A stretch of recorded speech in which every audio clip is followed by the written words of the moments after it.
नमस्कार दोस्तों, स्वागत है आपका आज के मुख्य समाचारों में। जी हाँ दोस्तों, आपको यहाँ पर देखने को मिलेंगी सुबह से लेकर शाम तक की तमाम बड़ी खबरें मुख्य समाचार ब्रेकिंग न्यूज अपडेट्स के रूप में। तो चलिए दोस्तों, जान लेते हैं आज की पहली खबर। केंद्रीय मंत्री हरदीप सिंह पुरी ने माना एपेस्टीन से 3-4 मुलाकातें हुई, मीटिंग प्रोफेशनल थी, यौन अपराधी से संबंध का आरोप बेबुनियाद, राहुल गांधी ने संसद में नाम लिया था। दरअसल दोस्तों, केंद्रीय मंत्री हरदीप सिंह पुरी ने बुधवार को आखिरकार मान लिया कि वह यौन अपराधी जेफरी एप्स्टीन से 3 से 4 बार मिले थे। यह जानकारी पूरी तरह से प्रोफेशनल थी और इंडिपेंडेंट कमीशन ऑफ मल्टीलेक्चरलिज्म और दूसरे इंटरनेशनल कामों से जुड़ी थी। दोस्तों, हरदीप सिंह पुरी ने बुधवार को नेता प्रतिपक्ष राहुल गांधी के लोकसभा में एप्स्टीन विवाद में उनका नाम लेने के बाद प्रेस कॉन्फ्रेंस की। उन्होंने एप्स्टीन के आपराधिक मामलों से अपना कोई संबंध होने के आरोपों को बेबुनियाद बताया। पुरी ने कहा कि जब मैंने मई 2019 से न्यूयॉर्क में संयुक्त राष्ट्र में भारत के राजदूत के रूप में कार्यभार संभाला था, तब से लेकर 2017 में मंत्री बनने तक की अवधि के 30 लाख ईमेल जारी किए गए हैं। इस दौरान केवल 3 या 4 बैठकों का ही जिक्र मिलता है और मेरी बातचीत पूरी तरह से पेशेवर थी। चलिए दोस्तों, जान लेते हैं अगली खबर। पाकिस्तानी रक्षा मंत्री बोले, अमेरिका ने हमारा इस्तेमाल किया, मतलब निकालने पर टॉयलेट पेपर की तरह फेंक दिया, साथ देने की कीमत आज भी चुका रहे हैं। दरअसल दोस्तों, पाकिस्तान के रक्षा मंत्री ख्वाजा आसिफ ने बुधवार को संसद में कहा कि अमेरिका ने अपने फायदे के लिए पाकिस्तान का इस्तेमाल किया और काम निकलने के बाद उसे टॉयलेट पेपर की तरह फेंक दिया। पाकिस्तान रक्षा मंत्री ने कहा कि हमने अफगानिस्तान में 2 जंगें लड़ी, इसमें इस्लाम और मजहब के नाम पर हिस्सा लिया, लेकिन असल में 2 सैन्य तानाशाह जियाउल हक और परवेज मुशर्रफ ने वैश्विक ताकत का समर्थन पाने के लिए ऐसा किया। उन्होंने 1979 में सोवियत संघ के हस्तक्षेप का जिक्र करते हुए कहा कि यह कदम अफगान सरकार के न्योते पर उठाया गया था, लेकिन अमेरिका ने इसे सीधा हमला बताकर अपनी तरह से नैरेटिव तैयार किया। चलिए दोस्तों, जान लेते हैं अगली खबर। निर्मला सीतारमण बोली, पेट्रोल बंगाल में दिल्ली से 10 रुपए ज्यादा महंगा है। टीएमसी को बंगाल की चिंता तो स्टेट जीएसटी हटाए, इनके लोग इसमें से कट ले रहे हैं। जी हाँ दोस्तों, वित्त मंत्री निर्मला सीतारमण ने बुधवार को संसद में बजट को लेकर अपनी बात रखी। इस दौरान टीएमसी सांसद अभिषेक बनर्जी के जीएसटी को लेकर आरोपों पर निर्मला सीतारमण ने कहा कि अभिषेक बनर्जी की स्पीच पर मुझे दुख हुआ। उन्होंने जानकारी तोड़ मरोड़ कर पेश की है। जीएसटी पर उन्होंने कहा कि जन्म से लेकर मरने तक लोग जीएसटी दे रहे हैं, कहां से ला रहे हैं ये बातें, दूध के ऊपर कब जीएसटी लगा, पढ़ाई पर कब लगा। इस पर पीछे बैठे केंद्रीय मंत्री गिरिराज सिंह ने कहा कि वहाँ कट मनी लगती है।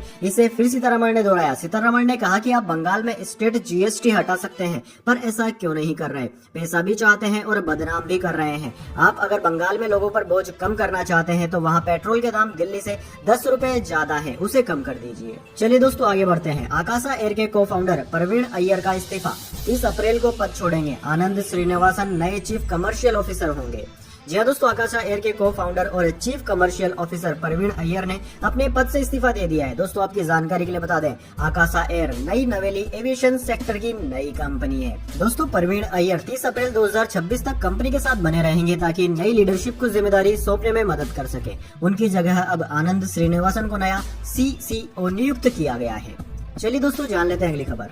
सलमान खान के जीजा आयुष को विश्नोई गैंग के नाम पे मिली धमकी, ट्रेस करना हुआ मुश्किल। जी हाँ दोस्तों, सुपरस्टार सलमान खान के जीजा आयुष शर्मा को धमकी मिली है। प्रोटोन मेल के माध्यम से आयुष को धमकी भरा ईमेल भेजा गया। इस ईमेल को भेजने वाले ने लॉरेंस विश्नोई के नाम का इस्तेमाल किया है। इससे पहले एक्टर रणवीर सिंह को व्हाट्सएप पर वॉइस नोट के जरिए धमकाया गया था। चलिए दोस्तों, जान लेते हैं अगली खबर। महिंद्रा एंड महिंद्रा का मुनाफा 47% बढ़कर 4,675 करोड़ हुआ। तीसरी तिमाही में रेवेन्यू 26% बढ़ा। एक साल में कंपनी का शेयर 20% तक चढ़ गया।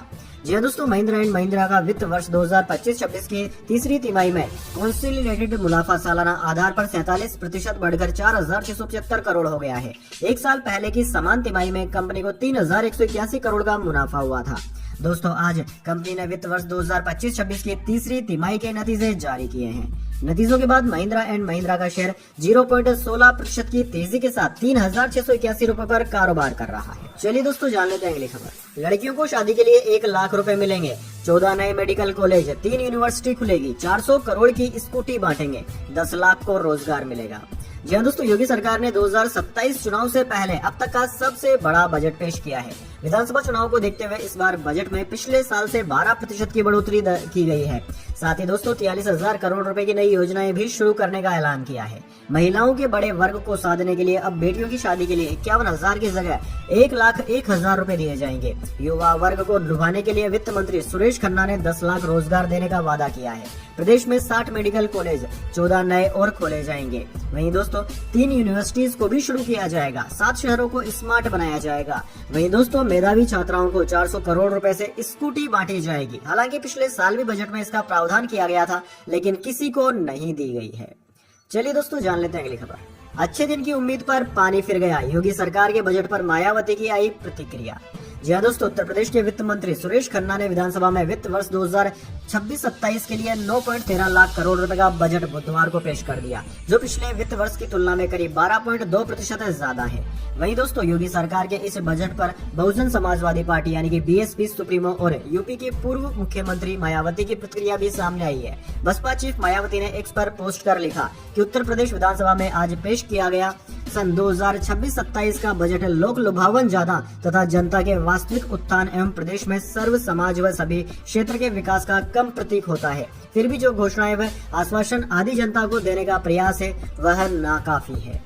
चलिए दोस्तों जान लेते हैं अगली खबर। जनगण मन से पहले गाया जाएगा वंदे मातरम, सभी 6 पैरा गाना जरूरी। स्कूलों में राष्ट्रगीत के बाद शुरू होगी पढ़ाई, सिनेमाघरों को छूट मिली। जी दोस्तों, केंद्र सरकार ने राष्ट्रगीत वंदे मातरम को लेकर नए दिशा निर्देश जारी कर दिए हैं। गृह मंत्रालय ने आदेश में कहा कि अब सरकारी कार्यक्रमों, स्कूलों या फिर अन्य औपचारिक आयोजनों में वंदे मातरम बजाया जाएगा। इस दौरान हर व्यक्ति का खड़ा होना अनिवार्य होगा। यह आदेश 28 जनवरी को जारी हुआ, लेकिन मीडिया में इसकी जानकारी 11 फरवरी को आई है।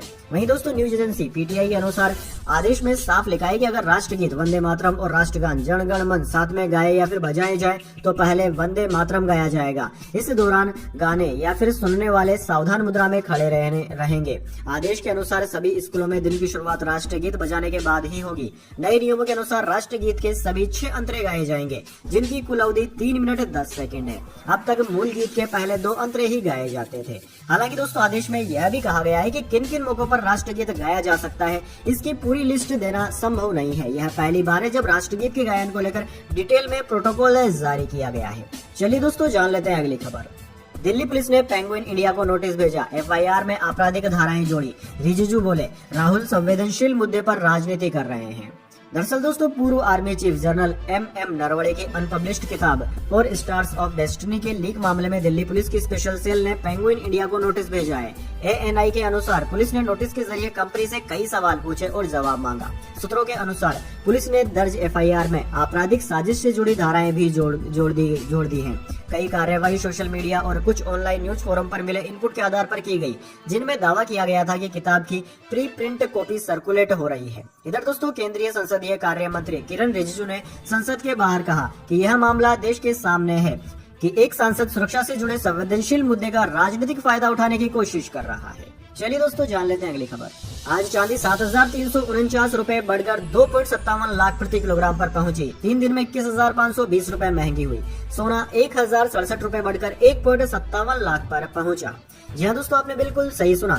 सोने और चांदी ने एक बार फिर से उड़ने की उड़ान भर ली है, यानी कि तेज भावों की ओर छलांग लगाना शुरू कर दिया है। Indian Boolean and jewellers association यानी कि IBJA के अनुसार 1 किलो चांदी की कीमत 7,349 रुपए बढ़कर 2,66,449 रुपए प्रति किलोग्राम पर पहुंच गई। चांदी पिछले 3 कारोबारी दिन में 21,520 रुपए महंगी हो चुकी है। इससे पहले शुक्रवार को चांदी की कीमत 2,44,929 रुपए प्रति किलोग्राम पर थी।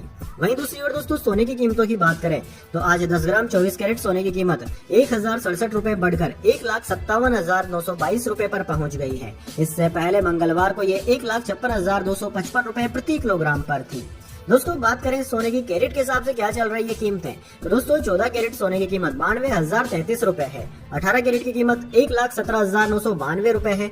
22 कैरेट सोने की कीमत 1,44,107 रुपए प्रति 10 ग्राम है, जबकि 24 कैरेट सोने की कीमत 1,57,322 रुपए प्रति 10 ग्राम है।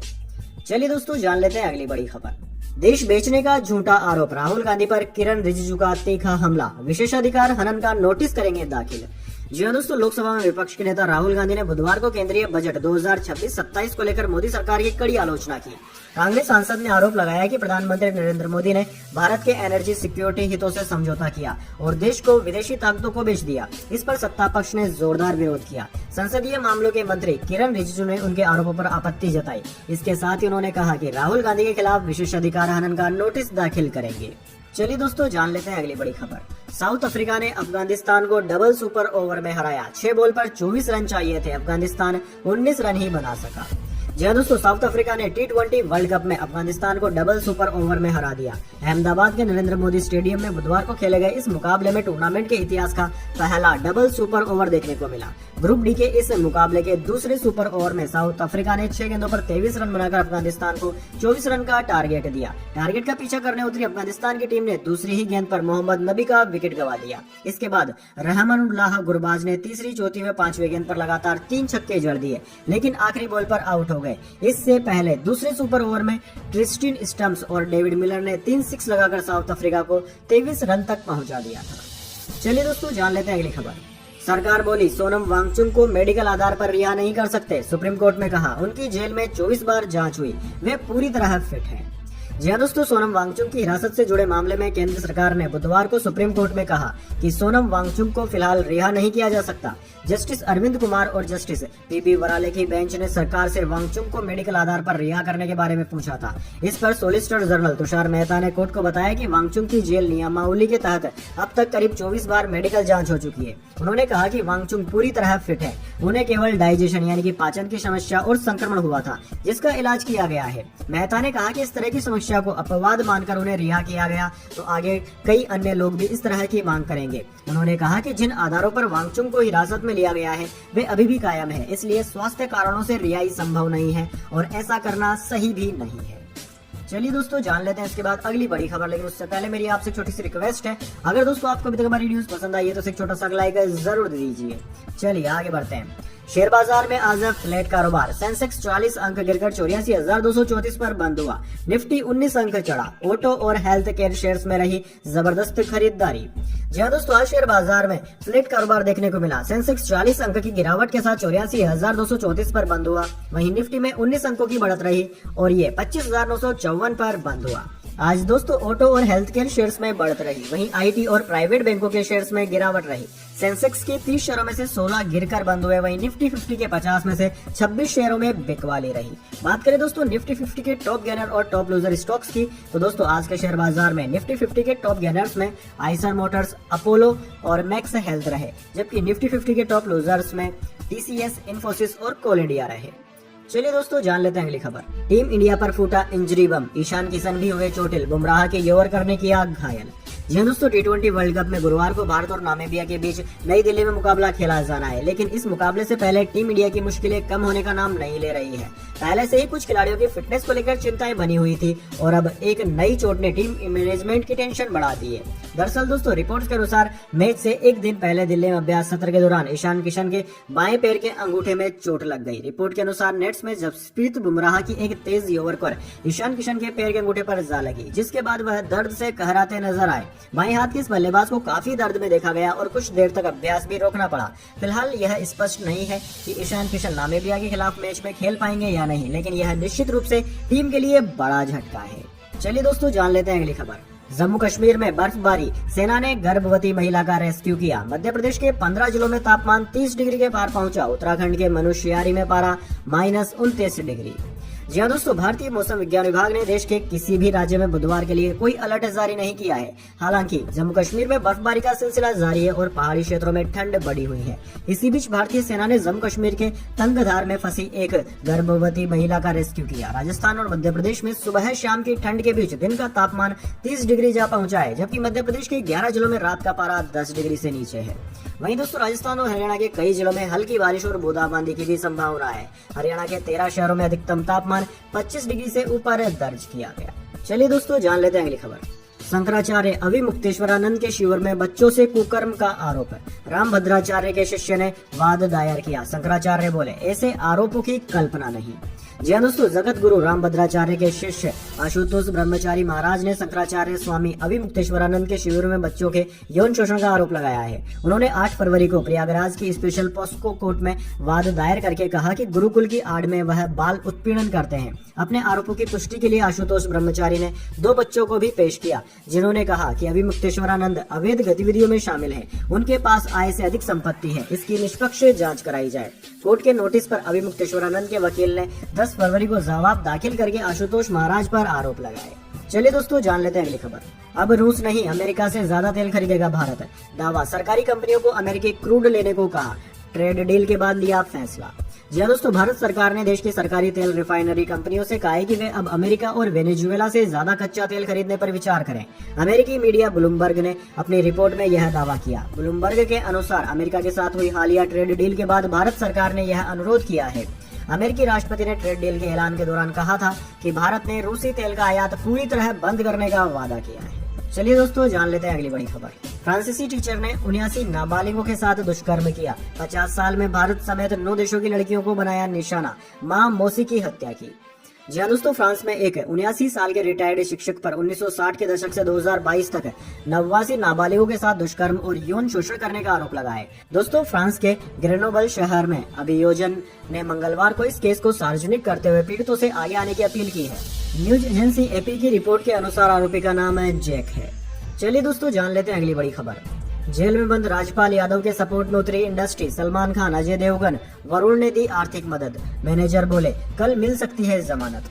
जी हाँ दोस्तों, 9 करोड़ के चेक बाउंस केस में सरेंडर के बाद से एक्टर राजपाल यादव तिहाड़ जेल में बंद है। एक्टर इन दिनों आर्थिक तंगी का सामना कर रहे हैं और उनके पास लौटाने के लिए इतनी बड़ी रकम नहीं है। खबर सामने आने के बाद कई बॉलीवुड एक्टर्स राजपाल यादव को आर्थिक मदद दे रहे हैं, जिनमें अब सलमान खान, अजय देवगन भी शामिल हो चुके हैं। द स्क्रीन से बातचीत में राजपाल यादव के मैनेजर ने कहा कि बुधवार को सलमान खान, अजय देवगन, वरुण धवन और डेविड धवन जैसे कई सेलेब्स ने उनसे संपर्क कर आर्थिक सहायता दी है। मैनेजर ने कहा कि कई लोगों ने राजपाल यादव की मदद के लिए संपर्क किया। सोनू सूद, सलमान खान और अजय देवगन ने सपोर्ट दिया है। चलिए दोस्तों, जान लेते हैं अगली बड़ी खबर। वृंदावन के होटल में भीषण आग लगी, 40 लोग अंदर फंसे। उद्घाटन के दिन हादसा, क्रेन से लटका कर लोगों को निकाला गया। जी हाँ दोस्तों, मथुरा के वृंदावन में नए बने सिद्धि विनायक होटल में बुधवार को भीषण आग लग गई। इससे होटल के अंदर घना धुआं भर गया। इसमें 3 लोग बुरी तरह झुलस गए, जबकि 40 लोग होटल के अंदर फंस गए। आज ही होटल का उद्घाटन हुआ था। इसके कुछ ही घंटे बाद आग लगने से पूरे इलाके में अफरा तफरी मच गई। सूचना मिलते ही पुलिस और फायर ब्रिगेड की 6 गाड़ियां मौके पर पहुंची और आग बुझाने में जुट गए। अंदर फंसे लोगों को सुरक्षित बाहर निकालने के लिए क्रेन की मदद से रेस्क्यू ऑपरेशन चलाया गया। चलिए दोस्तों, जान लेते हैं अगली बड़ी खबर। मोहाली में 16 स्कूलों को उड़ाने की धमकी। चंडीगढ़ पंजाब के बम स्क्वाड से जांच। ईमेल में लिखा सीएम को ह्यूमन बम से उड़ाएंगे। संसद, मोदी शाह भी है टारगेट। जी हाँ दोस्तों, मोहाली के स्कूल कॉलेजों को बुधवार सुबह बम से उड़ाने की धमकी मिली। सुबह करीब 7:30 बजे भेजी मेल में कहा गया कि इसमें दोपहर 1:11 पर बम ब्लास्ट होगा। इस मेल में पंजाब के मुख्यमंत्री भगवंत मान को भी मानव बम से उड़ाने की धमकी दी गई। इसके अलावा 13 फरवरी को दोपहर 2:11 बजे नई दिल्ली स्थित संसद में भी बम धमाके की धमकी दी गई है।